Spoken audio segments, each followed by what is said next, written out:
How's it going, everybody? Welcome to the channel. This is Big Daddy Dave, and this is a map tour for a new mod map to Farming Simulator 22 called Agro Azores. And we're going to start with the description from the mod hub, and it reads, "Welcome to Agro Azores, a stunning map that captures the unique essence of the Azores archipelagos. Main features: 101 green pastures. Enjoy a wide variety of pastures distributed throughout the lush mountainous landscape, ideal for ranchers of all levels. Here, caring for livestock becomes an engaging and rewarding experience. Complete farm. The farm comes fully equipped, offering everything you need to manage a thriving operation from animal husbandry to crop productions. Factories and processing. Expand your activities with the local factories that allow you to process your productions and increase profits, whether processing dairy, meat, or other regional products. Mountainous relief. Prepare yourself for the challenge of working in rugged terrain full of ups and downs, ideal for those who enjoy a dynamic and slightly more challenging agricultural experience. Gas station and Herclano store. Refuel your vehicles easily at the gas station and have access to specialized store, Herclano, to purchase the best agricultural equipment and implements. Rich vegetation and authentic details. Explore the natural beauty of the Azores with abundant vegetation including reed and hydrangeas, recreating a unique atmosphere of the region. The map is a true work of art designed to be visually stunning and culturally immersive. Intimate environment. With a compact and well-structured layout, Agro Azores offers an immersive gaming experience ideal for players who prefer a more cozy environment close to nature. Recommended for farmers and ranchers who want an in-depth experience in mountainous and challenging landscapes. Players who enjoy an authentic setting inspired by a rich culture and natural beauty of the Azores. Livestock enthusiasts looking for a map dedicated to caring for and raising livestock in expansive pastures. Discover the wonders of the Azores on Agro Azores, a map that combines challenges, beauty, and culturally rich atmosphere. Get ready for a unique agricultural immersion where every harvest and every creation reflects the spirit of the island. There's no mods required for this map. This map was created by FSPT, Lostgamer, Azores Modding, David Adones, Luis Fresco, and Ra. And this map is 144.69 megabytes to download. If we take a look at the map, this is what it looks like. We start out here in the kind of southwest or southeastish corner of the island. We start out by owning farmland number 35. You can purchase all areas on the map, and the field prices do vary, but as you can see, pretty much all the fields are incredibly small. So you're not going to spend a whole lot. 32,000, 37,000, 29,000, 32,000, 41,000, 56,000.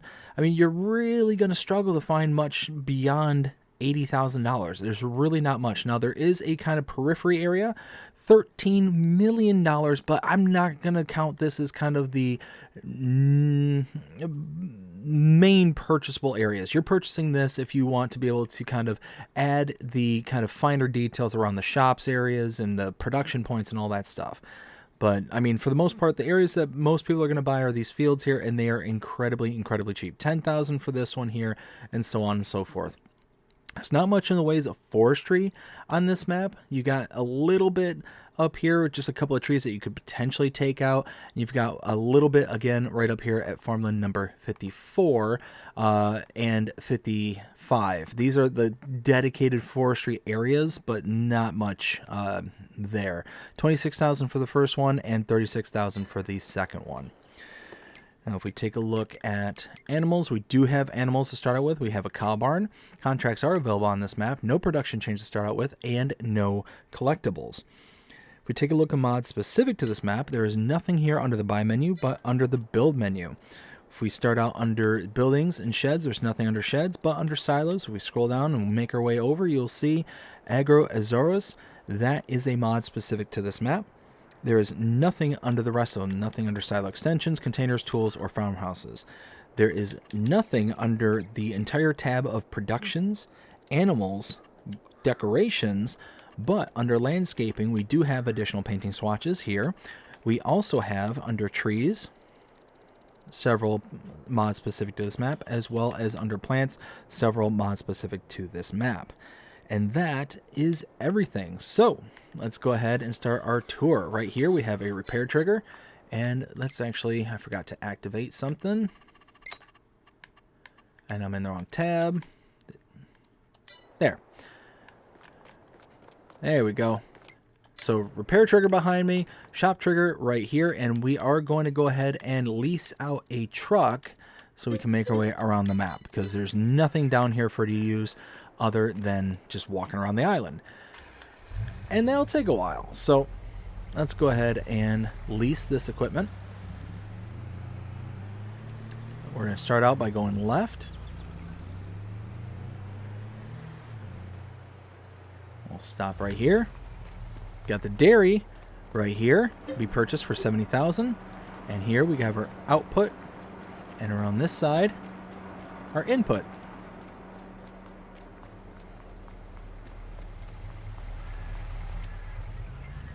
Go down the road a little ways.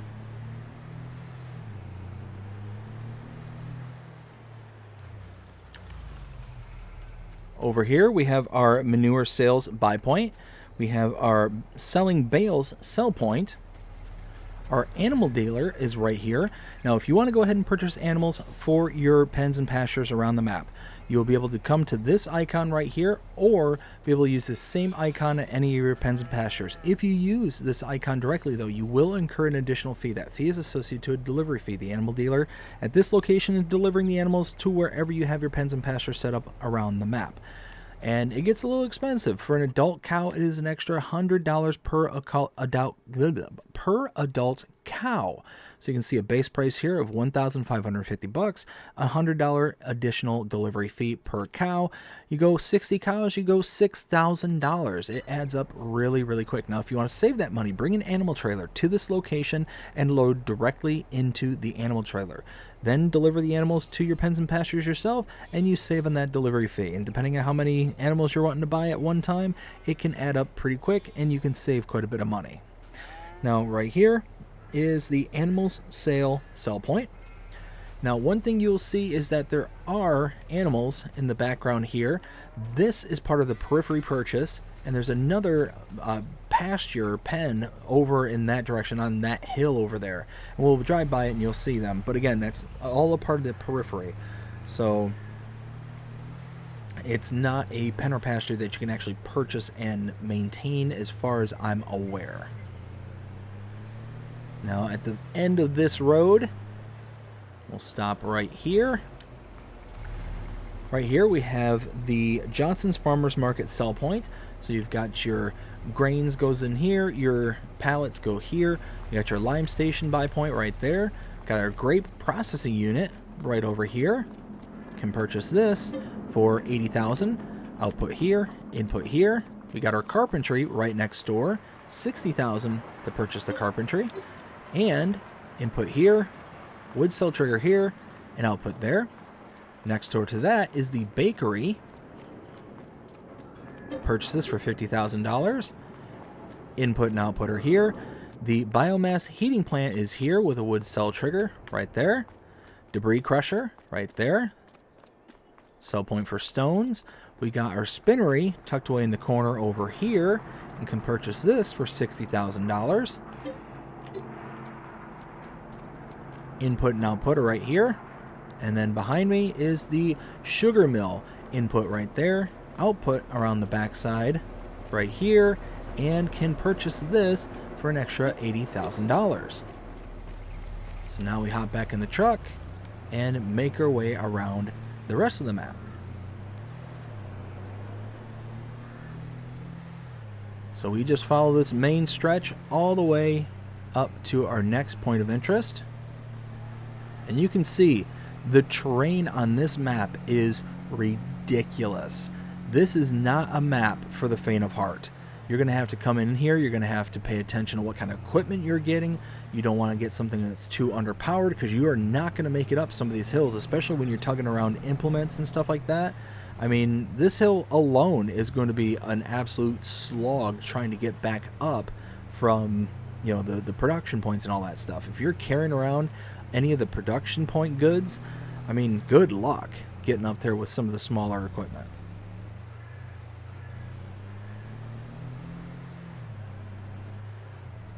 So we continue around. Coming up on my left is the gas station right there. That is a buy point for diesel.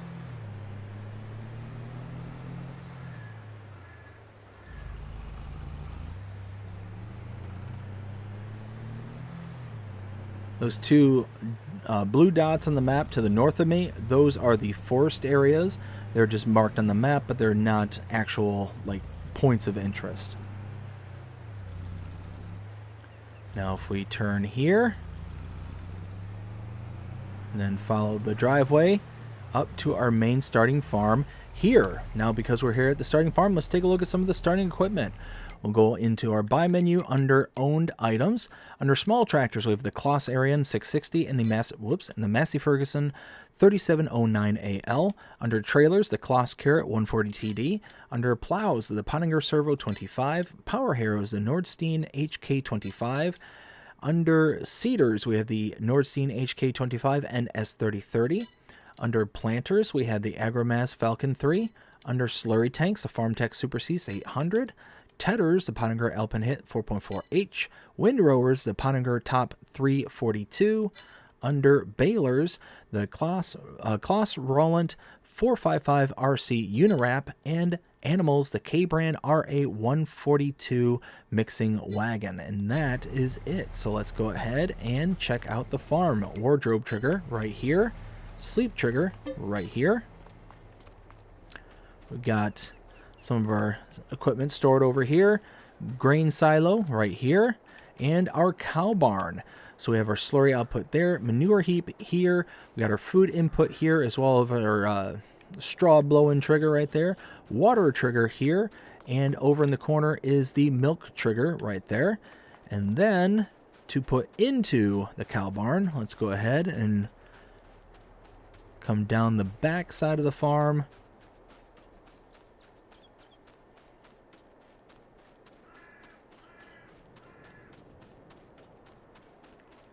Over here, our cow barn has room for 500 cows. And that is it. Now, one thing I think I forgot to mention at the very beginning is what farmlands we own. We own farmland number 35, which is our main starting farm, as well as a grass field that is currently ready to harvest. That is it. That is the entire map and all the points of interest.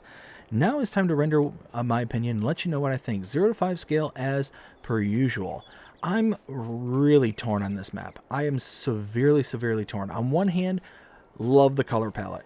Love the terrain. The looks of this map are stunning. But that is kind of a catch-22 when I say this. Now, yes, the terrain is stunning. There's so much going on for it and so much to look at and to kind of take in with all the kind of sheer cliff faces. The fields are all kind of engulfed and surrounded by, in some cases, the kind of bushes and stuff like that. But then you kind of have what looks to be kind of the use of sugarcane in other areas here, like down here. You got the sugarcane that just kind of is used for is a different kind of hedging. I think it's I think in the description it said something about reeds or something like that, and I think that's what the sugarcane is supposed to represent, is the reeds.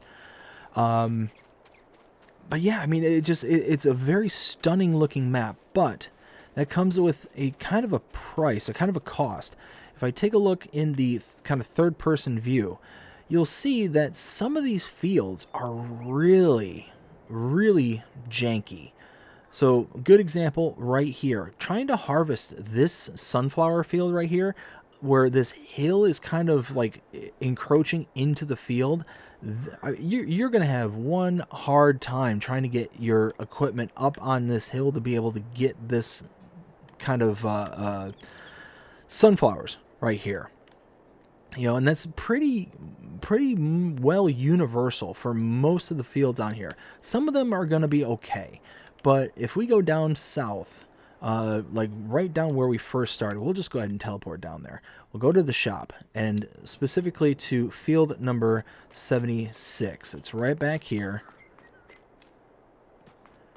All right, so we go down here, and you've got this field right down here.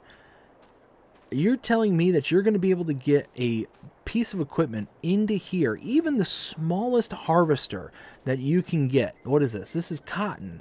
The smallest cotton harvester, you're going to be able to fit this in here somehow and be able to then go around this entire field with all these huge kind of bold slopes and stuff. It's going to be near impossible to get some of these fields down here and get anything out of them.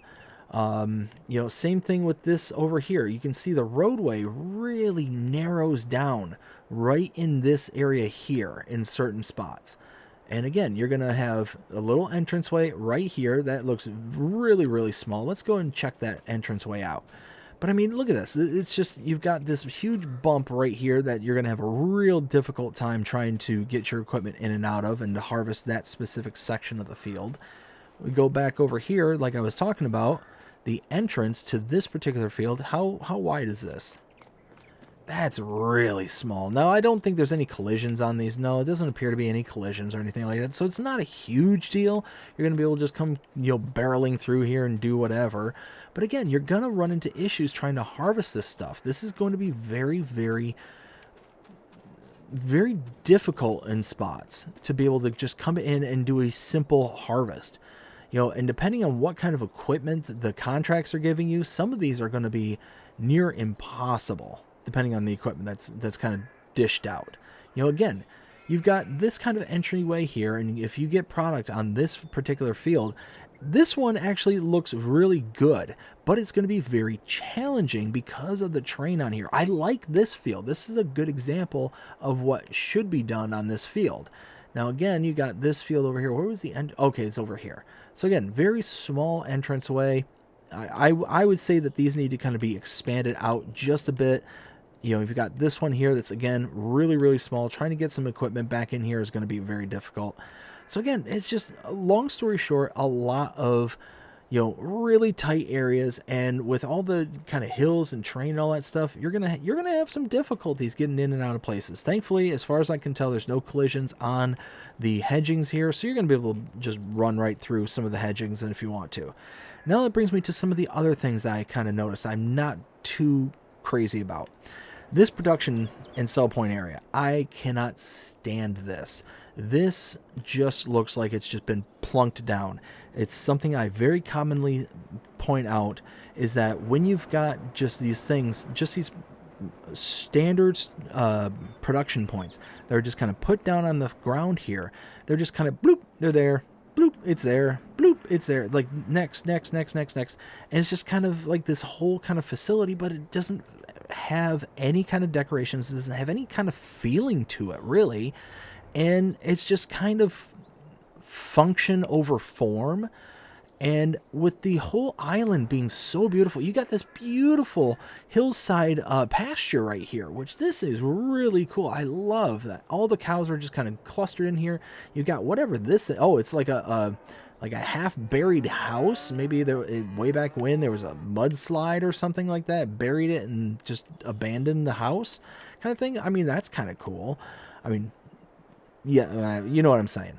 But, I mean, just you put in all this detail in here, and then you come to this. And this is where you're going to be spending most of your time, is coming down to productions, coming down and selling things and all that stuff. Again, you got a really nice area over here, just down the road. Like, this is, like, really nice. This kind of animal dealer kind of area here with the nice pasture with all the animals inside of it. That's really sharp. The town right here is really sharp. But again, you get to the dairy right here, and it's like just plunk. It's right there. You've got the really nice stone fencing here. And this is just like, it's there. It just is there. And it doesn't feel like it has any kind of heart to it, is the best way I can describe it. Again, you keep going, and now you're back into beauty. This is really gorgeous looking, you know, and then you keep on going, and now you're really starting to get into some of the real terrain and all that stuff. But yeah, I mean, there's a lot of things I like about this map. There's a lot of things I don't like about this map, and it's really kind of bums me out because I really want to love this map. This map has got some really cool features and some really cool character, but it's gonna need to be addressed. There's gonna have to be things that are touched up.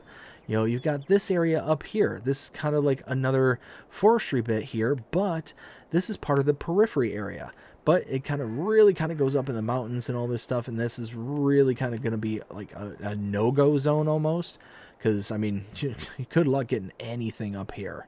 But you got this road that just kind of bloop, dead ends right there for no particular reason other than to get back here. But again, there's such a divot coming into this field here, and you're going to have to, at bare minimum, you're going to have the Rosselmash or you're going to have the Deutzfahr coming back here. And getting in here, you're going to bottom out any equipment that you're trying to get in and out of here. I mean, there's no way that you're going to get in here smoothly. You're going to have to hopefully get in here and then kind of brute force your way through everything. And then if you get everything all hooked up, you have no way to get really hooked up anywhere. You're going to have to be very, very creative as to how you're going to hook up your header. Probably hook it up out here, but then you're going to run into issues trying to get into this specific area. I don't know. Just there's a lot of little things that just really kind of seem off. And then you got these road networks where the bushes kind of like encroach into the road network. So yeah, I really, really want to like this map. And then here's something else I discovered.